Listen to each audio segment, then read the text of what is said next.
Okay, we'll begin the Planning Committee meeting of Akron City Council. We have a couple of items that are up for public hearing today, I do believe. The procedure for these items will be, we will ask if there's anyone here that wishes to testify before the committee today to be sworn in by a representative of our law department, perhaps. Anyone? Hopefully we'll have someone from our law department swear in those that wish to testify. Okay, thank you. Anyone testifying, please rise and raise your right hand.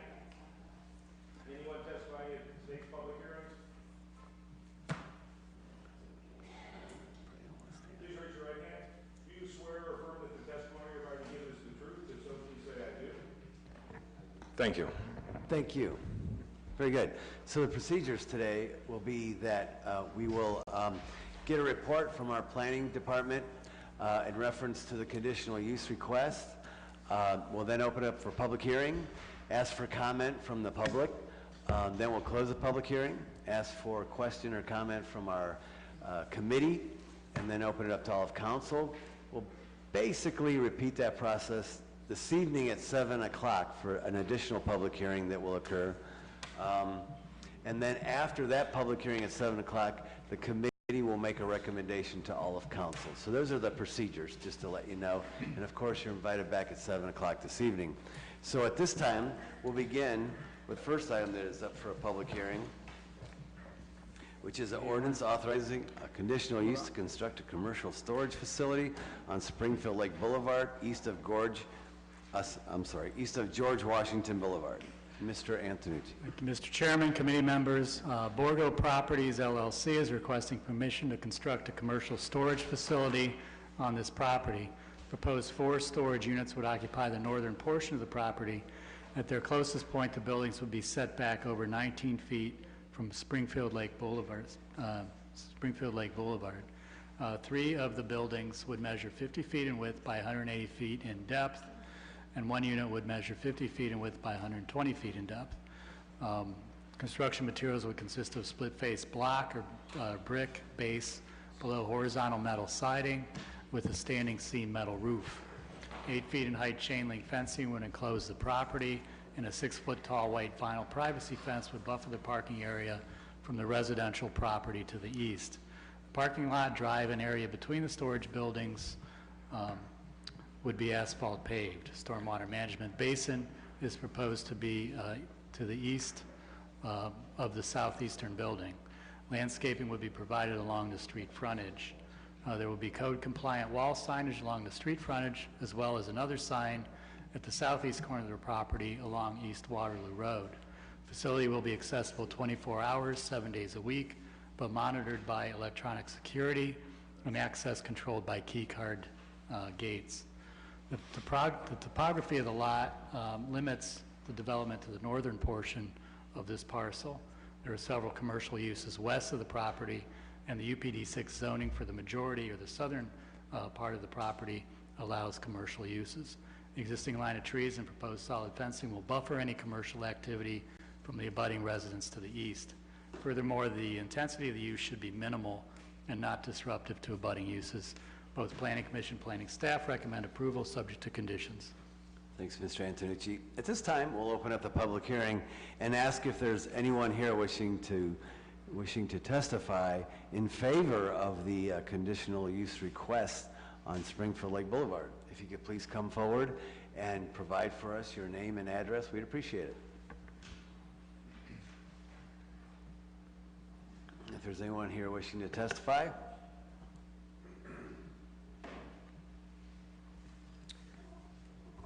My name is Gino Brienza, and I'm here to answer any questions, but we look forward to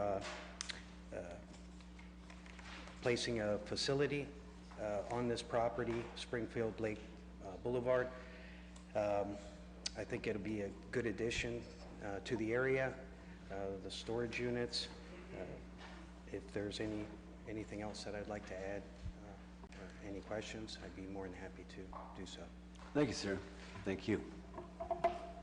Is there anyone else here wishing to speak in favor of the conditional use request on George Washington?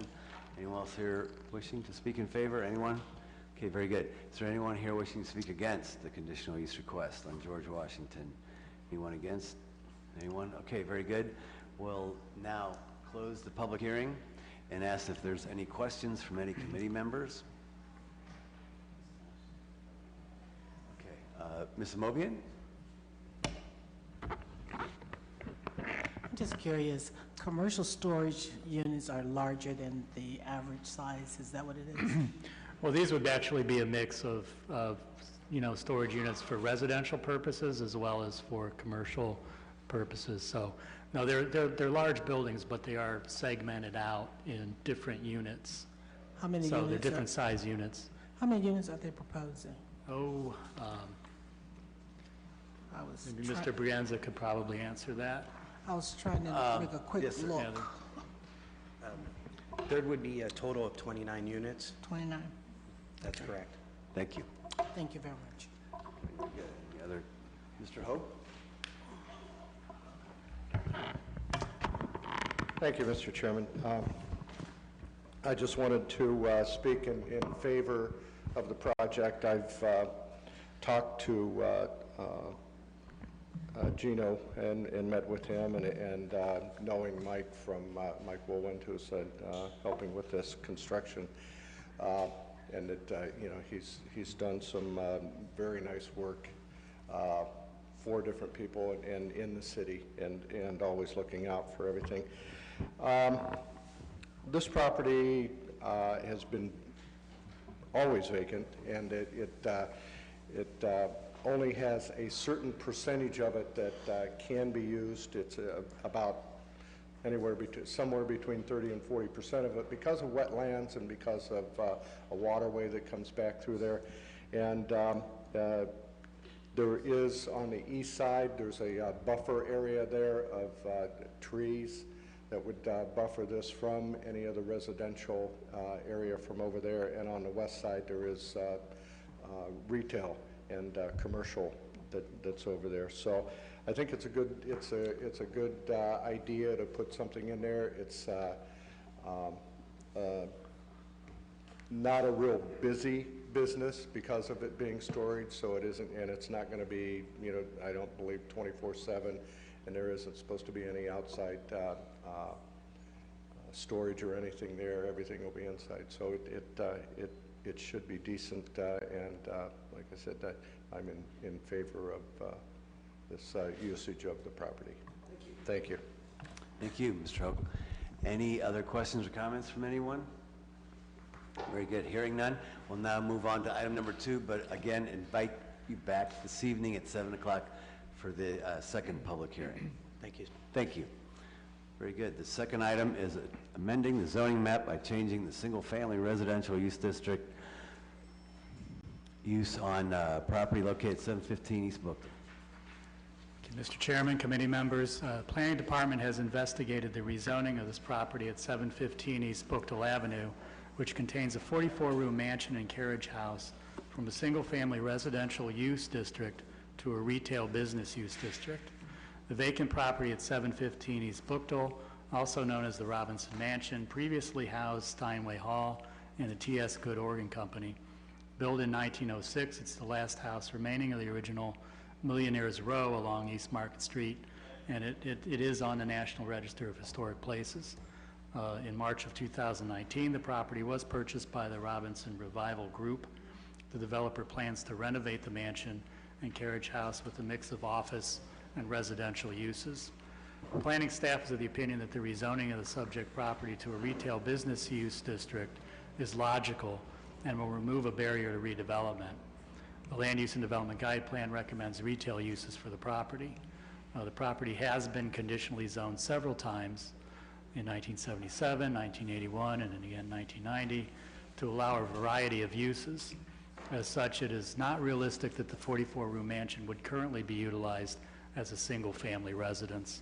And both Planning Commission and Planning staff recommend approval of the rezoning of property at 715 East Bookton Avenue from single-family to retail business use.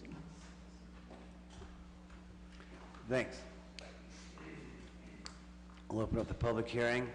Is there anyone here wishing to speak in favor of the conditional use request on East Bookdale? Anyone here, 715 East Bookdale? Anyone here wishing to speak in favor? Anyone? Anyone? Okay, very good. Anyone against? Anybody wanting to speak against 715 East Bookdale Street? Anyone?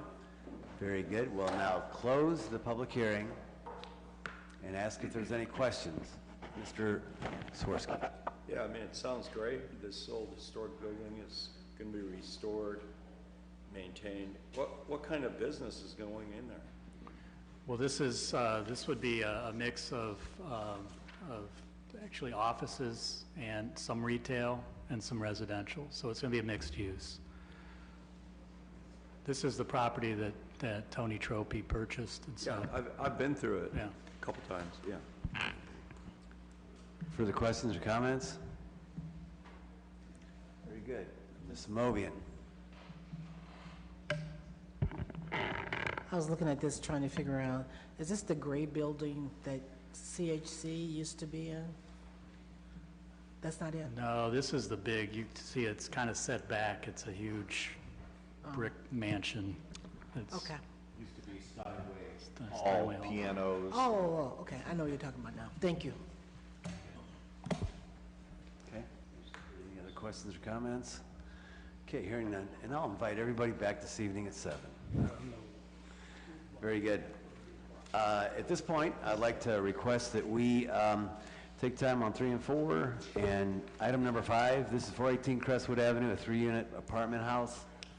I think there are some questions, references. Have they all been cleared up, Mr. Antonucci? Yeah, it's my knowledge they have been cleared up. The petitioner had presented a drawing essentially to show a parking spot in the front of the house, which will be suitable for development moving forward. Yes, President Somerville? Yeah, I just wanted to say, I wanted just to thank Councilman Swirsky. Although this particular house is in Ward 3, it is right on the line of Ward 1. So we did hold a meeting with Councilman Swirsky, Jeff Fusco, Mr. Antonucci, and some residents in the community. We had a great conversation, discussion. We were able to find a compromise in the middle, and that is allowing the petitioner to do a 2-unit and allowing an additional parking spot in front of the home. So that was something that the residents could agree with, and also the petitioner. So just asking for support with those changes, I guess. Yeah, we may have to kick the can on this and come up with a substitute, Mr. Antonucci, perhaps for the next meeting, so that we'll have a substitute For a 2-unit. referring to those changes. Okay, you got the changes, Mr. Antonucci? Yes. Okay, very good. All right, then I will Mr. I Swirsky. just want to thank you, Chairperson, for taking some time on it and allowing the different sides to have a good discussion and to work out differences. And it really speaks well to when sometimes we're a little more patient, we can find a good common ground for everybody. Cool. So we'll address that at our next meeting. Thank you. We'll now move on to the new list of legislation, and the first one is approving the sale of vacant city-owned property at 1319 Markle Street to Summit Towing, also known as Master Tech Auto Truck Repair and Sales pursuant to a city's Allow for Little program in order to facilitate the productive reuse of property and to reduce the cost to the city and taxpayers in maintaining vacant lots. Thank you, Mr. Fusco. Committee members, this will be the sale of a vacant city lot. The current property owner has adjoining property. He would like to set up an auto repair business. Very good. Is there questions or comments? Is there a rush on this thing? Is consent No. agenda okay? And That'd be that's going to be fine. 2 weeks. That'd be fine. I'll remind you that. But short of any questions or concerns, I'd like to entertain a motion for consent agenda. Second. All those in favor signify by saying aye. The ayes have it, noes. The ayes have it. Okay. 2 is approving the donation of 1881 17th Street Southwest and 825 Silver Crest Avenue to Nazareth Housing. Yes, these are 2 properties we acquired under the NSP program. We would like to donate it for them. They would use it for low-mod housing. Very good. Questions or comments? Consent okay on this? That'd be fine. Very good. We'll entertain a motion for consent. Motion for consent. Is there a second? All of those in favor signify by saying aye. Aye. Ayes have it. 3, approving the sale of various city-owned properties pursuant to the city's A Lot for a Little program in order to facilitate a productive reuse of the property and to reduce the cost to the city and taxpayers in maintaining vacant lots. Yes, there's a various list of parcels here. These would be going to adjoining neighbors, green space, open space, our normal lot for a little program. Very good. Is there any questions or comments from anyone? Yes, Sims? I'm sorry, Mr. Neal. Yeah, I just noticing that this is referencing a street that's in my ward. Just like to get a little bit more information. I can talk to